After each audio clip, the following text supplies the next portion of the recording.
8월 29일 욥기 31장 1절에서 33장 33절 31장 젊은 여인을 음탕한 눈으로 바라보지 않겠다고 나 스스로 엄격하게 다짐하였다.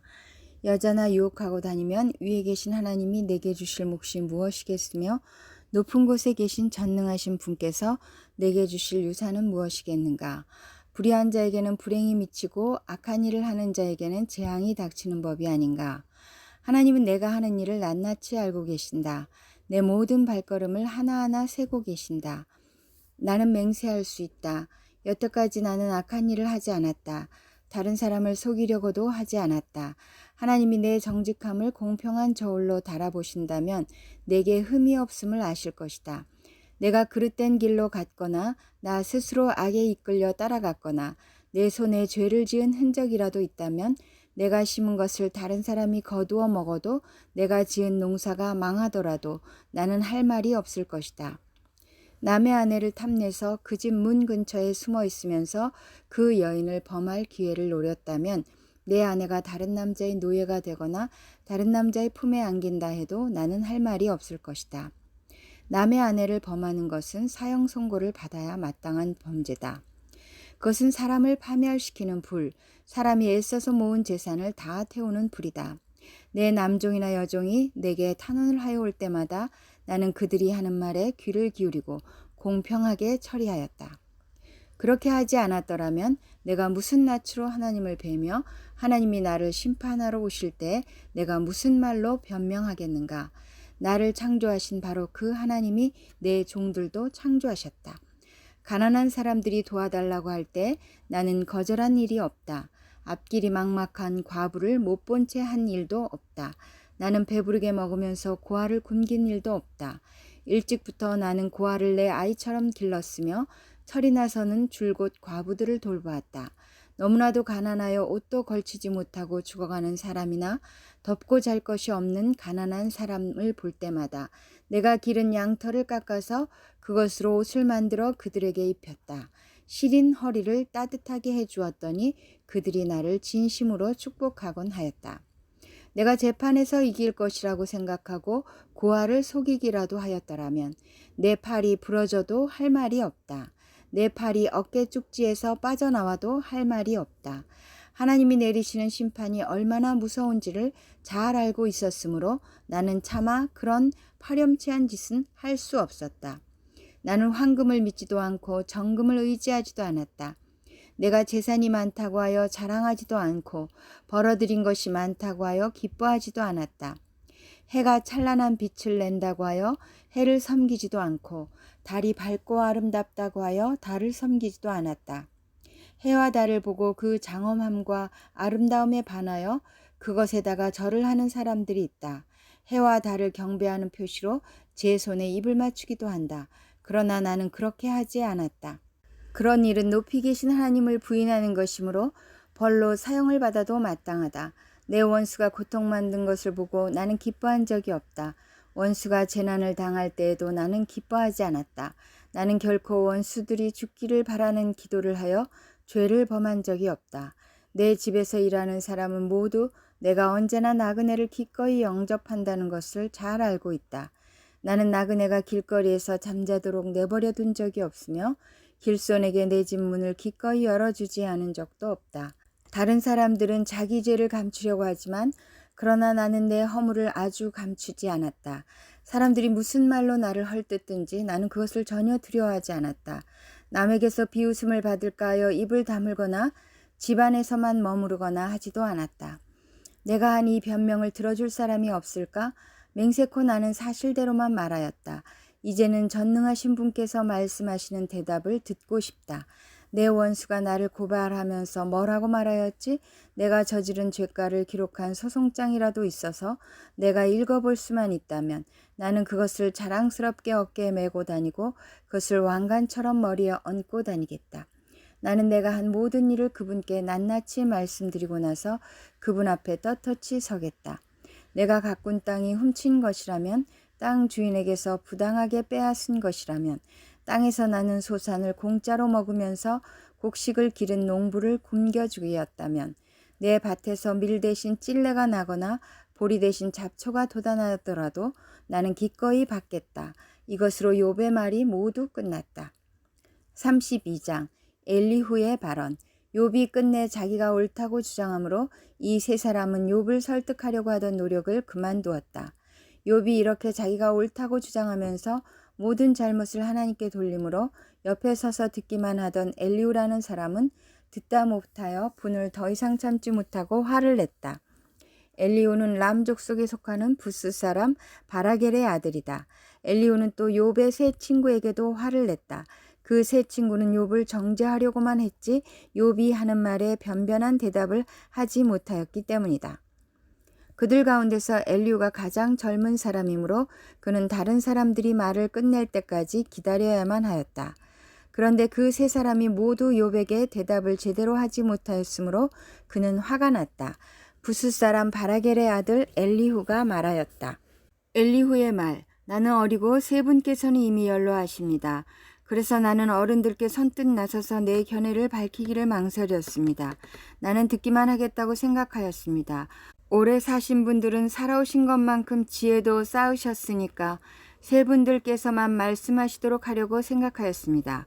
그러나 깨닫고 보니 사람에게 슬기를 주시는 것은 사람 안에 있는 영, 곧 전능하신 분의 입김이라는 것을 알았습니다. 사람은 나이가 많아진다고 지혜로워지는 것이 아니며 나이를 많이 먹는다고 시비를 더 잘 가리는 것도 아니라는 것을 알았습니다. 그래서 나도 생각하는 말을 말씀드리고자 합니다. 내가 하는 말을 들어주시기 바랍니다. 세 분이 말씀하시는 동안에 나는 참으로 듣기만 하였습니다. 세 분이 지혜로운 말씀을 찾으시는 동안에 나는 줄곧 기다렸습니다. 나는 세 분이 하시는 말씀을 주의 깊게 들었습니다. 그런데 세 분께서는 어느 한 분도 욥 어른의 말을 반증하거나 어른의 말에 제대로 답변하지 못하셨습니다. 그러고서도 어떻게 지혜를 발견했다고 주장하실 수 있으십니까? 세 분께서 이 일에 실패하셨으니 내가 이제 욥 어른으로 하여금 하나님의 대답을 들으시도록 하겠습니다. 욥 어른이 나에게 직접 말을 걸어온 것이 아니므로 나는 세 분께서 말씀하신 것과는 다른 방식으로 욥 어른께 대답하겠습니다. 욥 어른께서는 들으십시오. 세 분 친구가 놀라서 말을 하지 못합니다. 그분들은 어른께 아무런 대답도 하지 못합니다. 그런데도 내가 그들이 입을 다물 때까지 기다려야 합니까? 이제 그들은 할 말도 없으면서 그냥 서 있기만 합니다. 그럴 수 없습니다. 이제는 내가 대답하겠습니다. 내가 생각한 바를 말씀드리겠습니다. 이제는 더 이상 기다릴 수 없고 말을 참을 수도 없습니다. 말할 기회를 얻지 못하면 새술이 가득 담긴 포도주 부대가 터지듯이 내 가슴이 터져버릴 것 같습니다. 참을 수 없습니다. 말을 해야 하겠습니다. 이 논쟁에서 어느 누구 편을 들 생각은 없습니다. 또 누구에게 듣기 좋은 말로 아첨할 생각도 없습니다. 본래 나는 아첨할 줄도 모르지만 나를 지으신 분이 지체하지 않고 나를 데려가실까 두려워서도 그럴 수는 없습니다. 33장 엘리후가 욥에게 하는 말. 욥 어른은 부디 내가 하는 말을 잘 들어주시기 바랍니다. 내가 하는 말 한마디 한마디에 귀를 기울여 주시기 바랍니다. 이제 내 마음속에 있는 것을 말할 준비가 되었습니다. 내 입속에서 혀가 말을 합니다. 나는 지금 진지하게 말하고 있습니다. 나는 진실을 말하려고 합니다. 하나님의 영이 나를 만드시고 전능하신 분의 입김이 내게 생명을 주셨습니다. 대답하실 수 있으면 대답해 보시기 바랍니다. 토론할 준비를 하고 나서시기를 바랍니다. 보십시오. 하나님이 보시기에는 어른이나 나나 똑같습니다. 우리는 모두 흙으로 지음을 받았습니다. 그러므로 어른께서는 나를 두려워하실 까닭이 없습니다. 내게 압도되어서 길을 펴지 못하는 일이 있어서도 안 될 것입니다. 어른께서 이런 말씀을 하셨습니다. 내게는 잘못이 없다. 나는 잘못을 저지르지 않았다. 나는 결백하다. 내게는 허물이 없다. 그런데도 하나님은 내게서 흠잡을 것을 찾으시며 나를 원수로 여기신다. 하나님이 내 발에 착고를 채우시고 내 일거수일투족을 다 감시하신다 하고 말씀하셨습니다. 그러나 내가 욥 어른께 감히 말합니다. 어른은 잘못하셨습니다. 하나님은 어떤 사람보다도 크십니다. 그런데 어찌하여 어른께서는 하나님께 불평을 하면서 대드시는 겁니까? 어른께서 하시는 모든 불평에 일일이 대답을 하지 않으신다고 해서 하나님께 원망을 할 수 있습니까? 사실은 하나님이 말씀을 하시고 또 하신다고 하더라도 사람이 그 말씀에 주의를 기울이지 못할 뿐입니다. 사람이 꿈을 꿀 때, 밤에 환상을 볼 때, 또는 깊은 잠에 빠질 때, 침실에서 잠을 잘 때, 바로 그때 하나님은 사람들의 귀를 여시고 말씀을 듣게 하십니다. 사람들은 거기에서 경고를 받고 두려워합니다. 하나님은 사람들이 죄를 짓지 않도록 하십니다. 교만하지 않도록 하십니다. 하나님은 사람의 생명을 파멸에 빠지지 않도록 지켜주시며 사람의 목숨을 사망에서 건져주십니다. 하나님은 사람에게 질병을 보내셔서 잘못을 고쳐주시기도 하시고 사람의 육체를 고통스럽게 해서라도 잘못을 고쳐주기도 하십니다. 그렇게 되면 병든 사람은 입맛을 잃을 것입니다. 좋은 음식을 보고도 구역질만 할 것입니다. 살이 빠져 몸이 바짝 마르고 전에 보이지 않던 앙상한 뼈만 두드러질 것입니다. 이제 그의 목숨은 무덤에 다가서고 그의 생명은 죽음의 문턱에 이르게 될 것입니다. 그때 하나님의 천사 1000명 가운데서 한 명이 그를 도우러 올 것입니다. 그 천사는 사람들에게 사람이 마땅히 해야 할 일을 상기시킬 것입니다. 하나님은 그에게 은혜를 베푸시고 천사에게 말씀하실 것입니다. 그가 무덤으로 내려가지 않도록 그를 살려주어라. 내가 그의 몸값을 받았다. 그렇게 되면 그는 다시 젊음을 되찾고 건강도 되찾을 것입니다. 그가 하나님께 기도를 드리면 하나님은 그에게 응답하여 주실 것입니다. 그는 기쁨으로 하나님을 섬기고 하나님은 그를 다시 정상적으로 회복시켜 주실 것입니다. 그는 사람들 앞에서 고백할 것입니다. 나는 죄를 지어서 옳은 일을 그르쳤으나 하나님이 나를 용서하여 주셨습니다. 하나님이 나를 무덤에 내려가지 않게 구원해 주셨기에 이렇게 살아서 빛을 즐기게 되었습니다. 하고 말할 것입니다. 이 모두가 하나님이 하시는 일입니다. 하나님이 사람에게 2번, 3번 이렇게 되풀이하시는 것은 사람의 생명을 무덤에서 다시 끌어내셔서 생명의 빛을 보게 하시려는 것입니다. 어른은 귀를 기울여 내 말을 들으십시오. 내가 말하는 동안은 조용히 듣기만 해 주십시오. 그러나 하실 말씀이 있으시면 내가 듣겠습니다. 서슴지 말고 말씀해 주십시오. 나는 어른이 오르시다는 것을 드러내고 싶습니다. 그러나 하신 말씀이 없으시면 조용히 들어주시기만 바랍니다. 그러면 내가 어른께 지혜를 가르쳐 드리겠습니다. 고린도후서 3장 1절에서 18절, 3장 새 언약의 일꾼들. 우리가 이렇게 말하는 것이 우리 자신을 지켜 올리는 말을 늘어놓는 것입니까? 아니면 어떤 사람들처럼 우리가 여러분에게 보일 추천장이나 여러분이 주는 추천장을 필요로 하는 사람들이겠습니까? 여러분이야말로 우리를 청구하여 주는 추천장입니다. 그것은 우리 마음에 적혀 있습니다. 모든 사람이 그것을 알고 읽습니다. 여러분은 분명히 그리스도께서 쓰신 편지입니다. 우리는 그것을 작성하는 데 봉사하였습니다. 그것은 먹물로 쓴 것이 아니라 살아계신 하나님의 영으로 쓴 것이요 돌판에 쓴 것이 아니라 가슴판에 쓴 것입니다. 우리는 그리스도로 말미암아 하나님께 확신을 가지고 있으므로 이런 말을 합니다. 우리가 이런 일을 할 수 있는 자격이 우리에게서 났다고 생각하지 않습니다. 우리의 자격은 하나님에게서 납니다. 하나님께서 우리에게 새 언약의 일꾼이 되는 자격을 주셨습니다. 이 새 언약은 문자로 된 것이 아니라 영으로 된 것입니다. 문자는 사람을 죽이고 영은 사람을 살립니다. 돌판에다 문자로 새긴 율법을 선포할 때에도 광채가 났습니다. 그래서 이스라엘 자손들은 모세의 얼굴에 나타난 그 광채 때문에 비록 곧 사라질 것이었지만 그의 얼굴을 똑바로 쳐다볼 수 없었습니다. 죽음에 이르게 하는 직분에도 이러한 영광이 따랐는데 하물며 영의 직분에는 더욱더 영광이 넘치지 않겠습니까?